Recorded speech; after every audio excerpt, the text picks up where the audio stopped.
Hi అండి. ఈరోజు topic వచ్చి ఐడిబిఐ బ్యాంక్ నుండి బంపర్ నోటిఫికేషన్ అనేది రిలీజ్ అవ్వడం జరిగిందండి.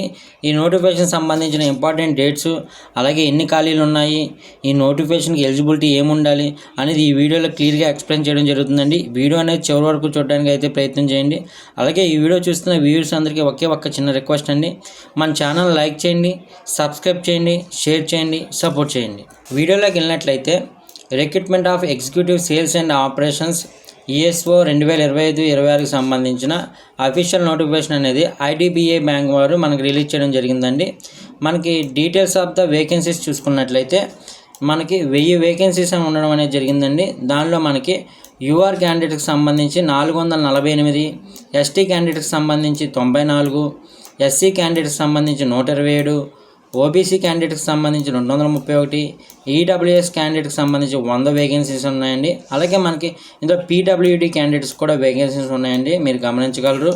అలాగే ఇంపార్టెంట్ డేట్ చూసుకున్నట్లయితే మనకి ఎలిజిబిలిటీ కానీ, ఏజ్ కానీ, ఎడ్యుకేషనల్ క్వాలిఫికేషన్ అనేది మనకి అక్టోబర్ 1, 2024 వరకు అనేది క్యాలిక్యులేట్ చేస్తారండి. అలాగే ఈ నోటిఫికేషన్ సంబంధించిన అడ్వర్టైజ్మెంట్ డేట్ చూసుకున్నట్లయితే నవంబర్ 6, 2024 అనేది అడ్వర్టైజ్మెంట్ వచ్చిందండి. అలాగే మనకి ఆన్లైన్ అప్లికేషన్ స్టార్ట్ డేట్ చూసుకున్నట్లయితే నవంబర్ 7, 2024 మొదలవుతుందండి. అలాగే పేమెంట్ కానీ అప్లికేషన్ లాస్ట్ డేట్ చూసుకున్నట్లయితే నవంబర్ 16, 2024తో ఎండ్ అవుతుందండి. మనకి ఆన్లైన్ మోడ్లో ఉంటుందండి ఎగ్జామ్ అనేది, గమనించగలరు. అలాగే మనకి ఎగ్జామ్ అనేది ఎప్పుడు కూడా ఉంటుంది అనేది కూడా ఇక్కడ క్లియర్గా డేట్ ఇవ్వడం కూడా జరిగిందండి. డిసెంబర్ 1, 2024 అది ఆదివారం రోజు జరుగుతుందండి. అది కూడా కంప్యూటర్ బేస్డ్ టెస్ట్ ఉంటుందండి, ఆన్లైన్ టెస్ట్, గమనించగలరు. మనం ఏజ్ ఎలిజిబిలిటీ చూసుకున్నట్లయితే అక్టోబర్ 1, 2024 వరకు అనేది క్యాలిక్యులేట్ చేస్తారండి. అసలు ఏజ్లు అనేది ఎంత ఉండాలో చూసుకున్నట్లయితే మినిమం అనేది 20 సంవత్సరాలు ఉండాలండి, మ్యాక్సిమం అనేది 25 సంవత్సరాలు ఉండాలండి. అక్టోబర్ 2, 1999 నుండి అక్టోబర్ 1, 2004 మధ్యలో పుట్టి ఉండాలండి. ఎవరైతే 25 సంవత్సరాల బార్డర్లో ఉంటారండి, కొన్ని క్యాస్ట్ల వారికి రిజర్వేషన్ అనేది ఉందండి, వారికి ఏజ్ రిలాక్సేషన్లు కూడా ఉంటాయి. అది ఏంటనేది వీడియో ముందుకెళ్తే కూడా నేను మీకు క్లియర్గా ఎక్స్ప్లెయిన్ చేస్తానండి. అలాగే మనకి ఎడ్యుకేషనల్ క్వాలిఫికేషన్ చూసుకున్నట్లయితే ఎనీ డిగ్రీ అండి, ఏ యూనివర్సిటీ అయినా, ఏ డిగ్రీ అయినా ఎలిజిబిలిటీ అండి. అలాగే మనకి కంప్యూటర్కి సంబంధించిన నాలెడ్జ్ కూడా వాళ్ళు ఎక్స్పెక్ట్ చేస్తున్నారండి. అలాగే మనకి ఈ జాబ్ అనేది 2 years మనం ఫస్ట్ ప్రొబేషన్ అనేది చేయాలండి. ఫస్ట్ ఇయర్ 29,000 జీతం వరకు వస్తుందండి. అలాగే సెకండ్ ఇయర్ అనేది 31,000 జీతం వరకు వస్తుందండి.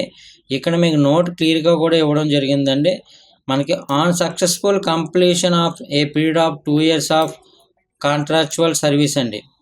మనకి 2 years అనేది మనం ప్రొబేషన్ క్లియర్ చేసిన తర్వాత మనకి జూనియర్ అసిస్టెంట్ మేనేజర్ కింద ప్రమోషన్ అనేది ఇస్తారండి. జీతం కూడా మనకి 6.14 lakh నుండి 6.50 lakh వరకు యానం ఉంటుంది. అంటే సుమారుగా 50,000 జీతం ఉంటుందండి నెలకి, గమనించగలరండి. మనకి సెలక్షన్ ప్రాసెస్ చూసుకున్నట్లయితే ఫస్ట్ అనేది ఆన్లైన్ టెస్ట్ అండి, తర్వాత డాక్యుమెంట్ వెరిఫికేషన్ అండి, అలాగే మనకి పర్సనల్ ఇంటర్వ్యూ అండి, అలాగే మనకి మెడికల్ టెస్ట్ అండి. మొత్తం 4 రకాల్లో వీళ్ళు ఈ నోటిఫికేషన్ భర్తీ అనేది చేస్తున్నారండి. మళ్ళీ చెప్తున్నాను చూడండి, ఆన్లైన్ టెస్ట్ ఉంటుంది, డాక్యుమెంట్ వెరిఫికేషన్ ఉంటుంది, పర్సనల్ ఇంటర్వ్యూ ఉంటుంది, మెడికల్ టెస్ట్ అనేది ఉంటుందండి, గమనించగలరు.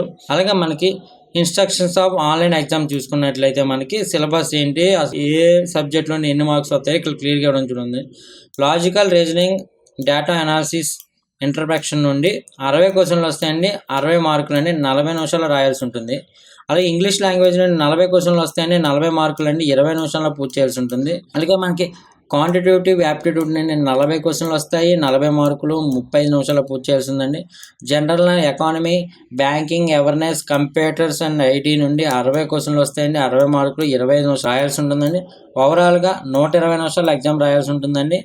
లాంగ్వేజెస్ చూసుకున్నట్లే only English and Hindi languages మాత్రమే అవైలబుల్గా ఉన్నాయండి. ఇంట్లో మనకి నెగిటివ్ మార్క్స్ కూడా ఉంటుందండి, 0.25 నెగిటివ్ మార్క్స్ కూడా ఉంటుందండి. అంటే 4 తప్పు సమాధానాలకు ఒక సరైన సమాధానం అనేది కట్ అవుతుంది. దయచేసి ఎవరో నెగిటివ్ మార్క్స్ని టచ్ చేయొద్దు, మీకు వచ్చిన జెన్యున్ ఆన్సర్ రాయడానికే ప్రయత్నం చేయండి. నార్మలైజేషన్లో కూడా మార్క్స్ కలడానికి అవకాశం ఉంటుంది. ఈ నోటిఫికేషన్ ఇండియన్ అయి ఉంటే చాలండి, ఎవరైనా అప్లై చేసుకోవచ్చు. మీకు ఇంత పైన చెప్పాను కదండి, 25 సంవత్సరాలు ఎవరికి బార్డర్లో ఉంటే వారికి ఏజ్ రిలాక్సేషన్ అనేది కూడా ఉన్నాయండి. Schedule caste and schedule tribes ఉంది, ఎస్సీ ఎస్టీ రిజర్వేషన్ ఉన్న క్యాండిడేట్స్కి 5 years అనేది ఏజ్ రిలాక్సేషన్ అనేది ఇవ్వడం జరిగిందండి. అలాగే మనకి ఓబీసీ నాన్ క్రిమిలేట్ క్యాండిడేట్స్కి 3 years ఏజ్ రిలాక్సేషన్ ఇచ్చిందండి. అలాగే పీడబ్ల్యూడీ క్యాండిడేట్కి 10 సంవత్సరాల ఏజ్ రిలాక్సేషన్ ఇచ్చిందండి. అలాగే ఎక్స్ సర్వీస్ మ్యాన్ కొన్ని డిపార్ట్మెంట్లో వర్క్ చేసిన వాళ్ళకి ఈ చార్ట్లో ఇవ్వబడినట్లు 5 years ఏజ్ రిలాక్సేషన్ ఇవ్వడం జరిగిందండి. ఈ నోటిఫికేషన్ సంబంధించిన పేమెంట్ చూసుకున్నట్లయితే SC ST PWD candidates male or female ₹250 fee అనేది పేమెంట్ చేయాల్సి ఉంటుందండి. అలాగే మనకి అన్రిజర్వ్డ్ క్యాండిడేట్స్ కానీ, ఓబీసీ క్యాండిడేట్స్ కానీ, ఈడబ్ల్యూఎస్ క్యాండిడేట్స్ కానీ, మేల్ కానీ ఫీమేల్ కానీ ₹1050 అనేది ఫీజు పేమెంట్ చేయాల్సి ఉంటుందండి. అలాగే ఈ పేమెంట్ అనేది నాట్ రిఫండబుల్ అండి. రిఫండ్ అనేది అవ్వదు. మీరు చేసిన పేమెంట్ అనేది గమనించగలరు. అలాగే మనం ఇక్కడ చూసుకున్నట్లే ఏజ్ అనేది మనకి 10th క్లాసు అలాగే ఇంటర్లో మార్క్ లిస్ట్కి సంబంధించిన ప్రూఫ్ ప్రకారం అనేది క్యాలిక్యులేట్ చేస్తారండి. అలాగే మనకి ఎడ్యుకేషనల్ క్వాలిఫికేషన్ అనేది కూడా మన డిగ్రీ సర్టిఫికేట్స్, ఓడి, ప్రొవిజనల్ సర్టిఫికేట్ బట్టి మన ఎడ్యుకేషనల్ క్వాలిఫికేషన్ అనేది చూస్తారండి. మన రిజర్వేషన్ చూసుకున్నట్లయితే సెంట్రల్ గవర్నమెంట్ వాళ్ళు ఇచ్చిన ఫార్మేట్లు కానీ, మన తహసీల్దార్ ఆఫీసులు ఇచ్చే క్యాస్ట్ సర్టిఫికేట్లు కానీ, ఆ సర్టిఫికేట్ల ద్వారా మనం అనేది ఏ కాస్ట్కి చెందాం అనేది కన్సిడర్ చేస్తారండి, గమనించగలరు. ఫిజికల్లీ హ్యాండిక్యాప్డ్ పర్సన్ వాళ్ళకి ఇచ్చే డిజేబిలిటీ సర్టిఫికేట్ని బట్టి పర్సంటేజ్ ఎంత ఉంది అనే దాన్ని బట్టి వారు అనేది ఐడెంటిఫై చేస్తారండి. మనం ఎగ్జామ్ సెంటర్స్ చూసుకున్నట్లయితే ఎవరో కంగారు పడాల్సిన అవసరం లేదండి. 2 తెలుగు రాష్ట్రాల్లో ఎగ్జామ్ సెంటర్స్ అనేవి ఉన్నాయి. ఆంధ్రప్రదేశ్ చూసుకున్నట్లయితే ఏలూరు, గుంటూరు, కడప, కాకినాడ, కర్నూలు, నెల్లూరు, ఒంగోలు, రాజమండ్రి, శ్రీకాకుళం, తిరుపతి, విజయవాడ, విశాఖపట్నం, విజయనగరం అండి. మీరు ఆన్లైన్ అప్లికేషన్ చేసినప్పుడు మీకు దగ్గరగా ఉన్న ఎగ్జామ్ సెంటర్ అనేది సెలెక్ట్ చేసుకోండి. అలాగే మనకి రెండో తెలుగు రాష్ట్రమైన తెలంగాణలో కూడా సెంటర్స్ ఎక్కడ ఉన్నాయో మీకు ఎక్స్ప్లెయిన్ చేస్తానండి. అలాగే తెలంగాణలో చూసుకున్నట్లయితే హైదరాబాద్, కరీంనగర్, ఖమ్మం, వరంగల్ అండి. మీరు ఏ సెంటర్లో అయినా మీరు పెట్టుకోవచ్చండి. ఒకవేళ మీకు సెలెక్ట్ చేసుకునే ఆప్షన్ లేదు అనుకుంటే మీ పిన్ కోడ్ని బట్టి మీకు నియరెస్ట్ సెంటర్ అనేది డిపార్ట్మెంట్ వాళ్ళు ఎలర్ట్ చేస్తారండి. ఇదండి ఐడిబిఐకి సంబంధించిన పూర్తి నోటిఫికేషన్ డీటెయిల్స్ అండి. ఈ నోటిఫికేషన్ సంబంధించిన పీడిఎఫ్ లింక్ అలాగే ఈ నోటిఫికేషన్ సంబంధించిన ఆన్లైన్ అప్లికేషన్ లింక్ ఈ వీడియో కింద నేను పిన్ చేస్తానండి. అక్కడికి వెళ్ళి ఒకసారి మీరు కూడా డౌన్లోడ్ చేసుకొని పిన్ టు పిన్ ఒకసారి చూడండి. అలాగే ఆన్లైన్ అప్లికేషన్ కూడా మీరు టైం లోపే అప్లై చేయడానికి చూడండి. లాస్ట్ వరకు వెయిట్ చేయొద్దు. సర్వర్స్ అనేవి చాలా స్లోగా ఉంటాయి. అలాగే ఈ వీడియో మీకు నచ్చినట్లయితే ఈ వీడియోని లైక్ చేయండి, సబ్స్క్రైబ్ చేయండి, షేర్ చేయండి, సపోర్ట్ చేయండి. మీరు సపోర్ట్ చేస్తే మాకు కొంచెం మోటివేషన్గా ఉంటుందండి. థ్యాంక్ యూ అండి. అందరికీ ఆల్ ది బెస్ట్.